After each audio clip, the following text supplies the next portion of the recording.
All right, guys, what's going down, man? This is your boy, DJ Just J with Just DZNT, your humble host of the Soto, you dig. Guys, what is going down today is August the 16th, and it is Thursday, almost at the weekend. So thank you guys for joining us here on the show, and I thank you guys for coming in to check in to see what we got going on today. And today we're going to be talking about Aretha Franklin. We're going to be remembering her. She has officially passed away at age 76. And she was known as the Queen of Soul, and that's something we definitely want to talk about today. We want to pay a little bit of a tribute to her. This instrumental that you guys are listening to right now is one of my favorite songs, but I didn't want to play the song too early. I wanted to make sure and play an instrumental, but I absolutely love this song. So I want you guys to tell me what some of your favorite Aretha Franklin songs are in the chat. Give your RIP, give your kissy faces, whatever it is that you want to do. Prayer hands up. You know that's how we do here at the Soto, you dig. But we want to make sure and show tribute to the one and only Aretha Franklin. So again, thank you guys for coming through to the show. If you guys would, do me a favor and hit that thumbs up. It lets other people know that we are live, and it lets other people know to come share the show with us. All right? So what we're going to do is we're going to go ahead and cut the show right there. We're going to give everybody their shout out, and then we're going to go ahead and start the show. I'd like to welcome you guys to the show. This is your host of the evening, DJ Just J with Just DZNT, host of the Soto, you dig. What I want to do is, what's up everybody else in the chat? What I want to do is I want to kind of give you guys a little bit of a background on who Aretha Franklin was. If you guys are not familiar, I would absolutely encourage you guys to familiarize yourself with the Queen of Soul. She is a very, very awesome person, very well known, has performed worldwide, and that is somebody that I grew up on as far as her music and stuff like that. Hashtag, can we get a hashtag in the chat? Cancer sucks. It really does. It really does, man. So here we go. Let's talk about who she was, okay? So what I'm gonna do is I should have some pictures scrolling across the screen here for you guys, and y'all just look at this, this beautiful, awesome person that's been around us for a very, very long time. And it's very sad, like I say, to have her pass on us. Her full name was Aretha Louise Franklin. And then she was born on March 25th of 1942. And all the way up until she was with us up until today. So just mark today's date. And yes, I love those hashtags. Get those hashtags going in there, man. All right. Now, she was an American singer. She was a songwriter and a pianist. And I hope the pianist part we can talk about because there's a pretty interesting story behind that. Now, she began her career as a child singing gospel at New Bethel Baptist Church in Detroit, where her father, C.L. Franklin, was minister. So in 1960, at the age of 18, she embarked on a secular career. Now, if you guys are not familiar with the term secular, which is spelled S-E-C-U-L-A-R, okay? What we learned when I was going to this Christian camp in Missouri, secular music is basically music of the world. And in the Christian world, they consider that to be a very bad thing. They don't want you, singing rap, hip hop or anything talking about sex and love and all this kind of stuff. Like if it's not godly music, they consider it to be secular music, just to kind of give you guys a background on that term. Okay? So she embarked on a secular career, recording for Columbia Records, but achieving only modest success. Now, after signing to Atlantic Records in 1967, Franklin achieved commercial acclaim and success with songs such as, some of you guys' favorites, Respect, R-E-S-P-E-C-T, find out what it means to me. You Make Me Feel Like a Natural Woman, Spanish Harlem, and Think. Those are lifelong generational classics. Every single one of those. Classy Young Man said her father was known as the voice in the church. She inherited his voice. Wow, that's pretty cool. All right, let's keep going. So by the end of the 1960s, she was already being called the Queen of Soul.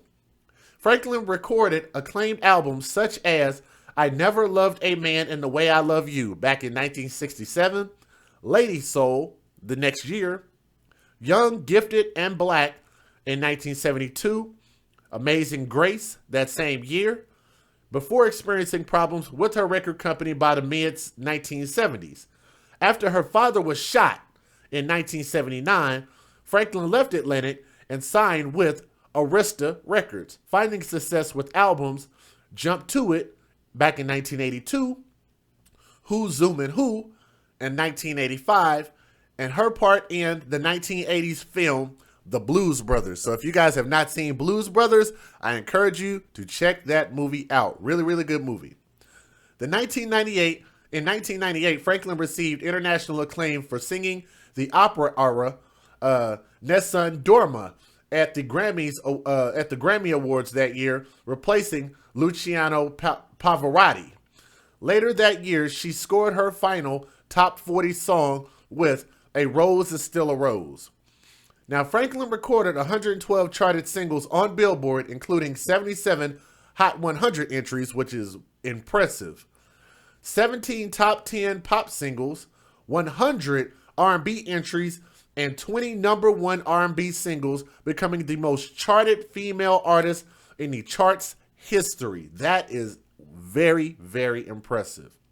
Franklin's other well-known hits include Rock Steady, Jump to It, Freeway of Love, which I love, Who's Zoomin' Who, Chain of Fools, which I like that song, Until You Come Back to Me, That's What I'm Gonna Do, Something He Can Feel, Giving Him, oh, I'm not gonna sing it. Love that song. I knew You Were Waiting for Me, with George Michael, and the remake of the Rolling Stones, Jumpin' Jack Flash. She won 18 Grammy Awards, including the first 8 awards given for Best Female R&B Vocal Performance from 1968 through 1975, and is one of the best-selling music artists of all time, having sold 75 million records worldwide. Franklin received numerous honors throughout her career, including a 1987 induction into the Rock and Roll Hall of Fame, in which she became the first female performer to be inducted. She was also inducted into the UK Music Hall of Fame in 2005. In August of 2012, Franklin was inducted into the GMA Gospel Music Hall of Fame, which is also really cool. So everything kind of comes full circle.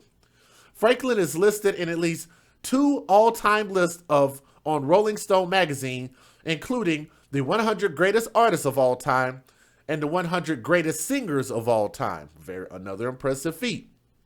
Now, let's talk a little bit about her life, if you guys don't mind. If you guys would, do me a favor when you guys come in, hit that thumbs up for your boy. It'll share the show, let other people know that we're live. Come on in and come show Aretha Franklin and her life and her tribute a little bit of love over here today. Okay? Let's keep going. So this was a little bit about her early life. So let me get this picture up on the screen because I thought this one was kind of important because they were actually able to capture this picture. So I want to be able to show you guys this, okay? So let me get this on the screen for you. See if I can make it just a little bit bigger so you guys can see it. There we go. So this is impromptu, but it's okay. We're going to go ahead and talk about this particular picture. All right. Get this down.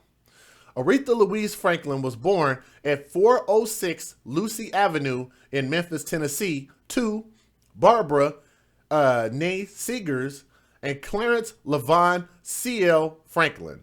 Her father was an itinerant preacher originally from Shelby, Mississippi, while her mother was an accomplished piano player and vocalist.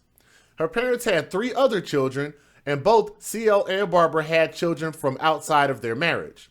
The family relocated to Buffalo, New York, where Aretha was 2. Oh, when Aretha was 2, excuse me.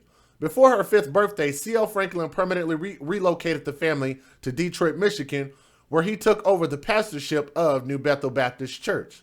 Aretha's parents had a troubled marriage due to stories of her father philandering, and in 1948, the couple separated, with Barbara relocating back to Buffalo with her son, Vaughn, from a previous relationship. Contrary to popular belief, her mother did not abandon her children. Not only would Aretha recall seeing her mother in Buffalo during the summer, but Barbara also frequently visited her children in Detroit.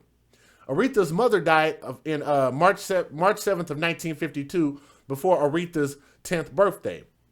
Several women, including Aretha's grandmother Rachel and Mahalia Jackson, very, very important name right there, took turns helping the children and took turns helping the children with the children at the Franklin home. I don't know if you guys are familiar with Mahalia Jackson. If you guys are, say something in the chat if you know who that person is. During this time, Aretha learned how to play piano by ear. That's pretty cool. Aretha's father emotionally driven sermons resulted in his being known as the man with the $1 million voice and earning thousands of dollars for sermons in various churches across the country. His celebrity status led to his home being visited by various celebrities, among the gospel musicians Clara Ward, James Cleveland, and early Caravan's members Albertina Walker and Inez Andrews, as well as Martin Luther King, Jackie Wilson, and Sam Cooke. Aretha attended Northern High School, but later dropped out during her sophomore year. Let me go ahead and get this picture off the screen. That was the house that they had lived in, which I thought was a really nice picture to preserve that picture. So we got a little bit more to tell here. A few things I'll kind of skip through. Let me see. Just after her mother's death, Franklin began singing solos at New Bethel Church, debuting with the hymn, "Jesus Be a Fence Around Me."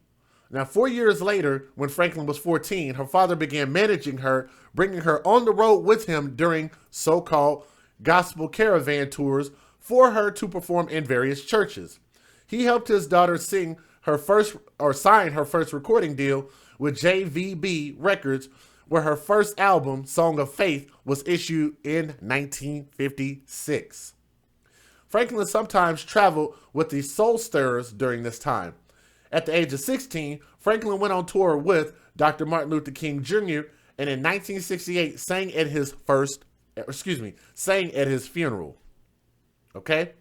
Now, after turning 18, Franklin confided to her father that she aspired to follow Sam Cooke to record pop music.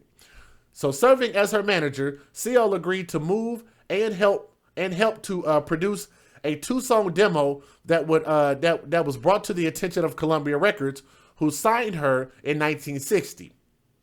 Franklin was signed as a 5% artist. So during this period, Franklin will be coached by choreographer Charlie Atkins to prepare her for pop performances. Before signing with Columbia, Sam Cooke tried to persuade Franklin's father to have his label, RCA, sign Franklin. He had also been courted by local label owner Berry Gordy, which you guys should know that name. Also, if you don't, look up Berry Gordy. Came out with a movie, but very, very famous person in music. Okay, so owner Berry Gordy to sign Franklin and her elder sister Irma to his Tamla label. Franklin's father felt the label was not established enough yet. So Franklin's first Columbia single, "Today I Sing the Blues," was issued in September of 1960 and later reached the top 10 of Hot Rhythm and Blues seller charts, which is pretty cool. Yes, The Last Dragon. If you guys know about The Last Dragon movie, man, say something in the chat if y'all are familiar with that movie. CNN is live in front of the Apollo. If you would, do me a favor and send me the link if you would. Because there's a lot of information on her here, so I'll just kind of skip through some of these parts, and we'll talk about, let's go to music, style, and image. Let's talk about that. Now, according to Richie Uttenberger, Franklin was one of the giants of soul music, and indeed of American pop as a whole. More than any other performer, she epitomized soul at its most gospel charged. She often had been described as a great singer and a musician due to her vocal flexibility, interpretive intelligence, skillful piano playing, her ear, her experience.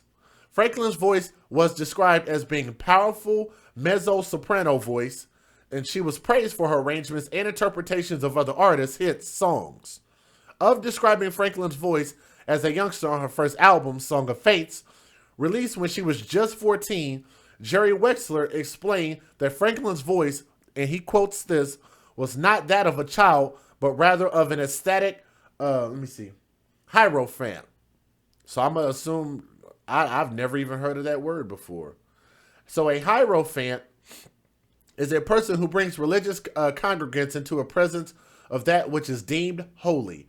The word comes from ancient Greece, where it's constructed from the combination of tahira, the holy, and phanein, to show. In Attica, it was the title of the chief priest at the Elysian something else. It doesn't say exactly what the rest of that says, but nonetheless, there's some history behind that word. So that's pretty cool. All right, so let's see. We're going to skip through just a little bit of this because this is about her personal life. Now, let's go ahead and talk about some of the health problems, because some people were wondering, let me see, Jay, they're making a movie about Aretha and Jennifer Hudson will play the role. I did hear that. So I'll say that for the people that didn't quite catch that. They're making a movie about Aretha Franklin, and they're saying Jennifer Hudson is going to play the role. And I think Jennifer Hudson, in my opinion, is probably going to be best suited for that role. Who else do you guys think is better for that role than Jennifer Hudson? Because I think she's probably the best. She sang the hell out of America the Beautiful at WrestleMania 3. Well, I didn't see that, but I could imagine. That's pretty cool. So, now let's talk about a little bit about the sad portion, some of the health problems that she's been going through. So, Aretha Franklin dealt with weight issues for years. So, in 1974, she dropped 40 pounds during a crash diet and maintained her new weight until the end of that decade. Franklin again lost the weight in the early 1990s before gaining some of the weight back. A former chain smoker who struggled with alcoholism, she quit smoking in 1992.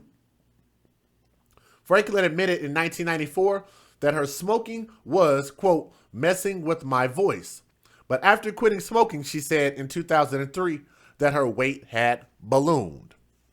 In 2010, Franklin canceled a number of concerts after she decided to have surgery for an undisclosed tumor. Discussing the surgery in 2011, she quoted her doctor as saying it would add about 15 to 20 years to her life. She denied that the ailment had anything to do with pancreatic cancer, as it was rumored, which is what she ended up dying from my understanding, based on what I researched. Okay? Now, on May 19th of 2011, Franklin had her comeback show in the Chicago Theater. In May of 2013, Franklin canceled 2 performances to deal with an undisclosed medical treatment. Later in the month, Franklin canceled 3 more concerts in June and planned to return to perform in July. A show scheduled for July 27th in Clarkston, Michigan, was canceled due to a continued medical treatment. So they're not actually specifying what this thing is, so we have to kind of leave that to speculation. Okay? Now, in addition, she canceled an appearance at a Major League Baseball luncheon in Chicago honoring her commitment to civil rights on August 24th. She also canceled a performance of September the 21st in Atlanta due to her health recovery. Now, during a phone interview with the Associated Press in late August of 2013, Franklin stated that she had a, quote, miraculous recovery from her undisclosed illness, but had to cancel shows and appearances until she was at 100% health, estimating she was at about 85% health. Now, Franklin later returned to live performing, including a 2013 Christmas concert at Detroit's Motor City Casino Hotel. She launched a multi-city tour beginning in mid-2014, starting with a performance of June 14th in New York at Radio City Music Hall. Now, in 2017, Franklin canceled a series of concerts due to health reasons. During an outdoor Detroit show, Franklin told the audience to, quote, keep me in your prayers. July 2017, Franklin reemerged, appearing to lose more weight before a performance at a wolf trap in Virginia. In 2018, Franklin also canceled a series of shows citing doctor's orders. Franklin's final performance was at a cathedral of St. John the Divine in New York City during Elton John's 25th anniversary gala for Elton John's AIDS Foundation on November 7th of 2017. All right. So here we go. Here's some of the more unfortunate portion of news. So on August 13th of 2018, it was only 3 days ago, Franklin was reported to be gravely ill at her home in Riverfront Towers, Detroit. She was reported to be under hospice care and surrounded around family and friends. So if you guys are not familiar with hospice, normally that means you're usually within like the last stages. Okay? Now, Stevie Wonder, Jesse Jackson, and ex-husband Glenn Turman, among others, had visited her at home a few days before her death. And Franklin died at home on August 16th of 2018, today, at age 76. The cause was reported to be advanced pancreatic cancer. So that was the actual reported cause of death. Okay? Now, let's talk about this last portion. Let's talk about something good before I show you guys the first video. Now, Aretha Franklin received a star on the Hollywood Walk of Fame in 1979, had her voice declared at Michigan National Resource in 1985, and became the first woman inducted into the Rock and Roll Hall of Fame in 1987. Super impressive. The National Academy of Recording Arts and Sciences awarded her a Grammy Legend Award in 1991, then a Grammy Lifetime Achievement Award in 1994. Franklin was a Kennedy Center honoree in 1994, recipient of National Medal of Arts in 1999, and was bestowed the Presidential Medal of Freedom in 2005. She was inducted into the Michigan Rock and Rock Legends Hall of Fame in 2005. Franklin became the second woman inducted into the UK Hall of Fame in 2005. She was the 2008 Music Cares Person of the Year, performing at the Grammys days later.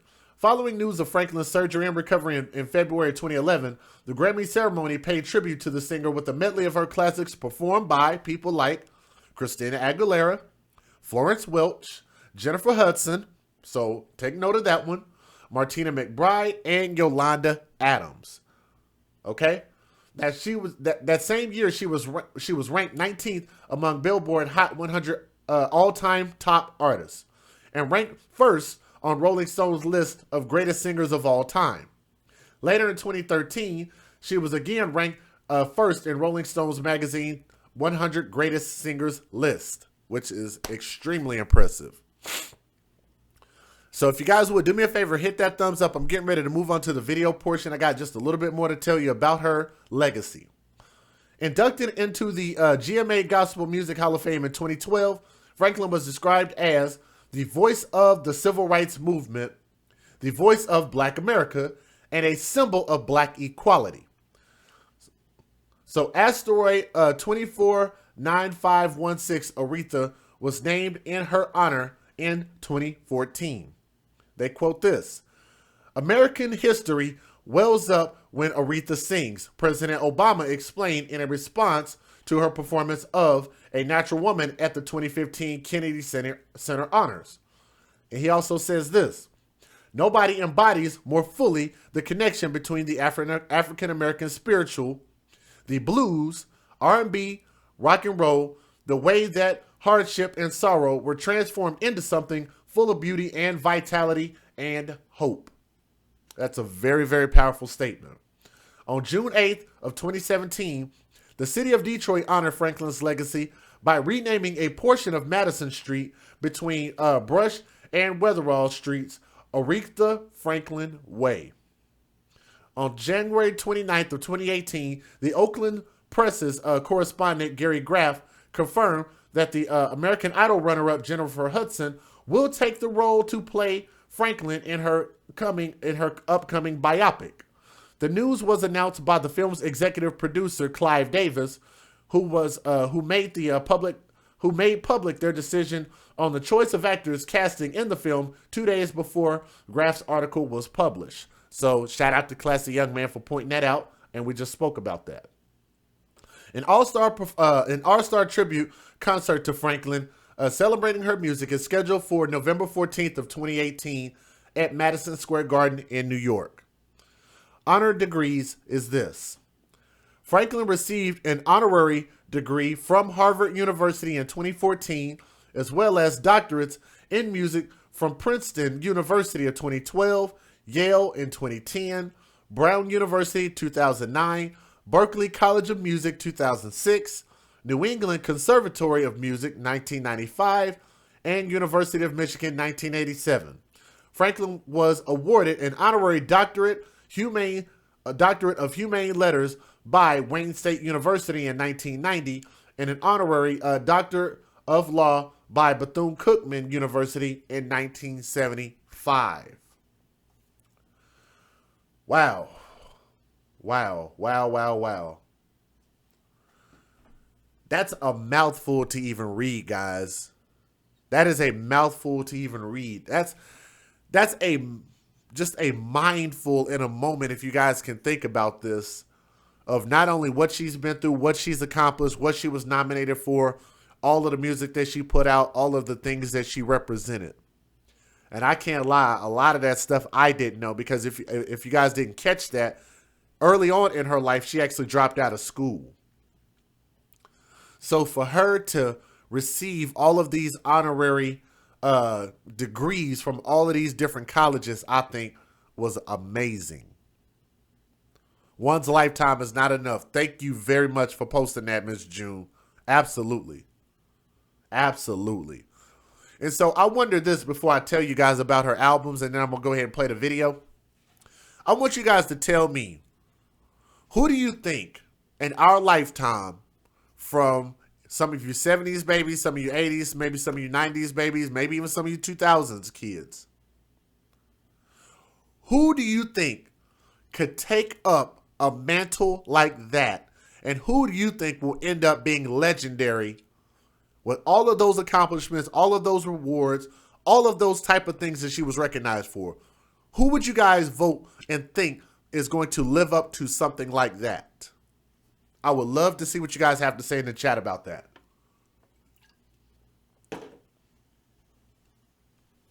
Let's talk about this. She had studio albums: Song of Faith, 1956, her first; Aretha, with the Ray Bryant combo, 1961; The Electrifying Aretha Franklin, 1962; The Tender, The Moving, The Swinging Aretha Franklin, 1962; Laughing on the Outside, 1963; Unforgettable, a tribute to Dina Washington, 1964; Running Out of Fools, 1964; Yeah, 1965; Soul Sister, 1966; Take It Like You Give It, 1967; I Never Loved a Man the Way I Love You, 1967; Aretha Arrives, 1967; Take a Look, 1967; Lady Soul, 1968; Aretha Now, 1968; Soul, 69; Soul, Soft and Beautiful, 69; This Girl's in Love with You, 1970; Spirit in the Dark, 1970; Young, Gifted, and Black, 72; Hey Now, The Other Side of the Sky, 73; Let Me in Your Life, 74; With Everything I Feel in Me, 74; You, 75; Sparkle, 76; Sweet Passion, 77; Almighty Fire, 78; La Diva, 1979; Aretha, 1980; Love All the Hurt Away, 81; Jump to It, 82; Get It Right, 83; Who's Zooming Who, 85; Aretha, 86; Through the Storm, 89; What You See Is What You Sweat, 91; A Rose Is Still a Rose, 98; Damn So Happy, 2003; Aretha, A Woman Falling Out of Love, 2011; Aretha Franklin Sings the Great Diva Classics, 2014; A Brand New Me, 2017. Something to really think about. She had a few films that she was a part of. Black Rodeo, 1972, a documentary. The Blues Brothers of 1980, make sure y'all check that out. Listen Up, The Lives of Quincy Jones, 1980, documentary. Blues Brothers, 2000, 1998, so she was in both of those. Tom Dowd and the Language of Music, 2003, documentary. the Zen of Bennett 2012 documentary, and Muscle Shoals 2013, also documentary. And they've got tons and tons and tons of references. I don't know if you guys knew this or not. I want to know how many of you guys knew that Aretha Franklin, Elvis Presley, and Babe Ruth all died on the same day. Put a pin in that. We'll come back to it. Let's go ahead and get this fair usage on the screen. Let's go ahead and start with the first video. Federal law allows citizens to reproduce, distribute, or exhibit portions of copyrighted motion pictures, videotapes, or video discs under certain circumstances without the authorization of the copyright holder. This is called fair use and is allowed for purposes of criticism, news reporting, teaching, and parody, which doesn't infringe of copyright under 17 U.S.C. 107. Awesome. If you guys would, do me a favor and please hit the thumbs up. If you guys haven't already done so, please hit that thumbs up for your boy. Let me see. Who said that? Darcy and Jay, do you want me to send you the articles with the tweets from celebrities? Yeah, you can. Email it to me, Darcy, and I'll pull it up in the email. So here we go. Let's go ahead and start with this video. And this video is, I believe, an interview with the husband. Yeah. Aretha Franklin's second husband comments on her death. So here we go. Make sure I turn this up so you guys can hear it. Joining us on the phone now is Glenn Turman, Aretha's second husband. They were married from 1978 to 1984. And Glenn, you were actually married at the New Bethel Baptist Church where Steve is now. Is that correct? Oh, yes. Right. I remember it well. Yeah. What a day. You saw Aretha within the last few days? I was there Tuesday, yes. Talk to me about that. I got an opportunity to spend time with her. We had time together there that was very moving, very moving. She was, of course, in and out of consciousness at that time, but when she regained conscious, we were able to connect with one another, and it was a very powerful moment for two friends to get a chance to say what we had to say to one another. Was she taking stock? Not vocally, of course, but through the spirit, you know. Was she taking stock on the extraordinary life that she's lived? I'm sorry? Was she taking stock in those last few words you had with her? Was Aretha reflecting on her contribution, on all that she's done? Did she realize what she's meant to so many people? I wouldn't say it was about taking stock. It was more of a personal, private moment for two people who care for each other, to just kind of look at one another and know that what we had shared and meant to one another. It wasn't about any taking stock of accomplishments or anything of professional achievements. It was all very touching in terms of family. It was a family moment, and those other things are not really at the forefront of one's mind at times like that. Then what would you want people to know about her? Those of us who are fans of hers for years and years, but who didn't get to know her personally, what would you want us to know about the woman she was? Well, the first thing that always comes to mind to me is I would want people to know about her sense of humor. She had a tremendous sense of humor. I don't know how many jokes she had in her repertoire of jokes, but she loved to tell jokes and loved to keep you laughing, and just had a great sense, and was able to make some jokes out of situations that you wouldn't think were funny. She could find the humor in situations, whether it be people or people's behavior or whatever it is, but she had a tremendous sense of humor. What was she, we all, the interesting thing, Stephanie was just talking about all the weddings we've danced to her music at. We had an intimate relationship with her because we all associate her music with something. What did she think about personally? Because she was such an inspiration to people. Where did she draw her inspiration? Well, her father, she adored, and he was a very, very powerful man, a very strong man, and he had a great deal of effect on her. in terms of his involvement in the civil rights movement and what his church, the church that you showed to open this segment with, meant to the community. So she was rooted in the importance of giving back, of her people, of what that all meant. And so as she, everything that she took upon herself to do had that as a base. What inspired her? What drove her?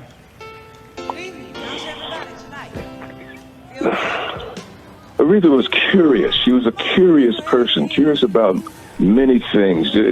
We'd sit and the tabletop had clippings from several magazines about all kinds of different categories, whether it was clippings that she would take out about a recipe, or clippings she would cut out of a magazine about the clothing, or clippings about travel, or things about, this is, we were sitting there before Google and the internet and all that. So there were papers all over the table, or our offices, about different things that she was curious about and was looking into, and thought, getting ideas for concerts and ideas for shows. Oh, this is a good idea. Did you read this?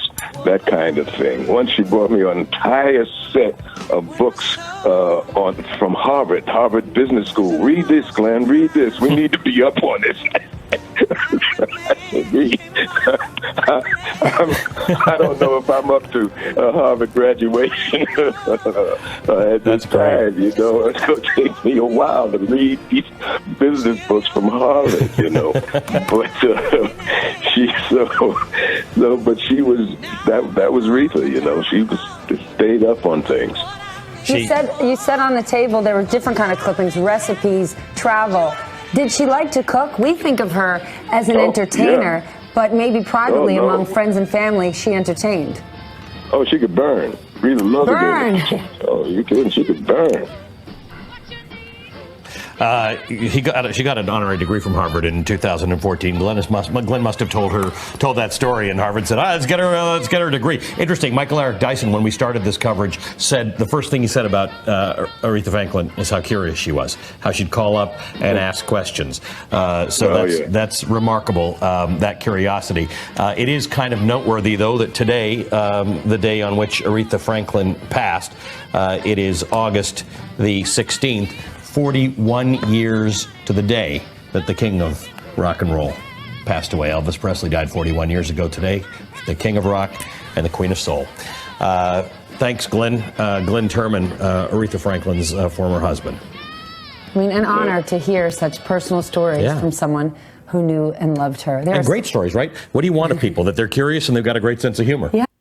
And yes, when they're talking about she can burn, meaning she can cook. And like I said, she was a very healthy woman. She's always struggled with some weight issues. And I've always been told, let's talk about this as a funny joke. Like let's lighten the mood a little bit. I've actually heard from people say, don't trust a skinny cook. How many of you guys have heard that? Senator, tell me in the chat. But how many of you guys have heard that? How many of you guys have heard, don't trust a skinny cook? So if they say that she can burn, I'm definitely going to believe that. Because like I said, she's been, struggling with weight issues pretty much all of her career, for the most part. Still very beautiful woman. Like I say, Tom, she was a bit big. But at the same time, I know one of the things that she said was that she said she loves food, if I'm not mistaken. I'm almost positive I'm right that I've heard that. But she said she really, really loved food. And I don't blame her. Just be happy. But there are definitely consequences that can come with that, though. Definitely consequences that can come with that. So not only can you love food, but you also have to kind of show some balance in there. And balance in life is very important. So, I mean, that applies to raising children. It applies to our relationships. And it definitely should apply to our food and the way that we consume food. You just want to have balance. So that's how all of that stuff ties together. Yes. That's kind of what I wanted to hear about what Aretha Franklin was actually. You're going to have to read up on this. Here's an article for you. I like that. There is much more still ahead honoring the Queen of Soul, Aretha Franklin. Here is a look at her star on the Hollywood Walk of Fame.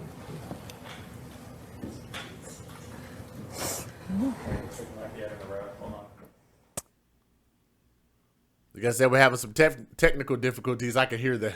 I could hear him talking about it. Hey, matter of fact, let me back up a little bit so you guys can see that, because they came in on it real quick, too quick. See if I can pause on it. Right there. Oh man. Another legend is gone, y'all. And this should just let you guys know continually that life is short. You know, I've lost some family members. I know that people are reflecting on family members that they have lost. You know, I try not to put too much of my business out there, but I've definitely been struggling on the inside with some things. And a lot of times, you know, you never know what somebody is going through. Like I say, you know, I've definitely have had my struggles here within the past few weeks. So, you know, shout out to my family. You know, if they get a chance to watch this, I love you guys. Thank you guys so much. You know, to my big sister, she knows who she is. I love you. Thank you very much for being strong. And I'm going to definitely be calling you here sometime this week. But like I say, man, you know, life is very short. And I just think that one of the things that we need to make important in life is just make sure that we live every day to the fullest. This is the way I like to live life. And then we'll go ahead and I'm going to give you guys a couple of songs, believe it or not. So if you guys are ready to hear some Aretha music, I have 2 videos that I want to show you guys, okay? But I want to say this, all right? I live life as if I'm writing a book. And every day that you wake up and you have breath in your body, you have a chance to write in that particular chapter, in that book, what story that your life is going to tell that day.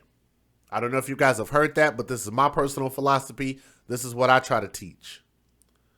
So I encourage people every day, what story are you writing today with your life? Every day that you are here, every day that you are doing something, every day you should be writing a different story or telling a story that is going to tell the story of your life. Because one never knows what your last day is going to be, what your last breath is going to be, or anything like that. And I think that we just need to take life seriously. I think that we need to embrace each other. We need to love each other. As Americans, we need to come together. We definitely need to start fellowshipping with each other. And one of the things that I think that we need to do more than anything, is I think that we need to find the things that we have in common instead of always focusing on the things that make us different. I'll say that again. To all my United States of American citizens, to everybody that is listening to the sound of my voice, I believe that we all need to find the things that we have in common instead of focusing on the things that make us different. All right? So this is your boy DJ Just Jay. If I have to cut it, depending on copyright issues, then that's why I wanted to say what I had to say right now.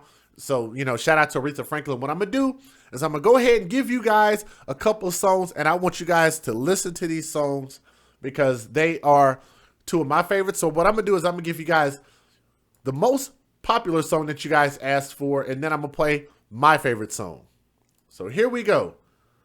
Again, RIP to Aretha Franklin. Sister, we love you. Thank you so much for giving your life for so many different things and giving us music. Music is for the soul.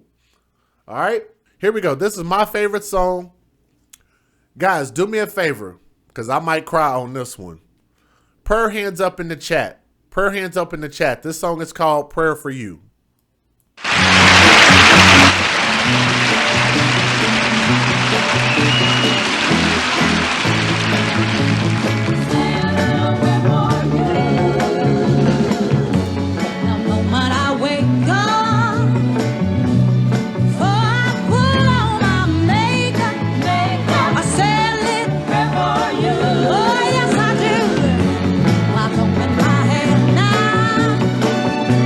And one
It's a bit much, man. Hold on.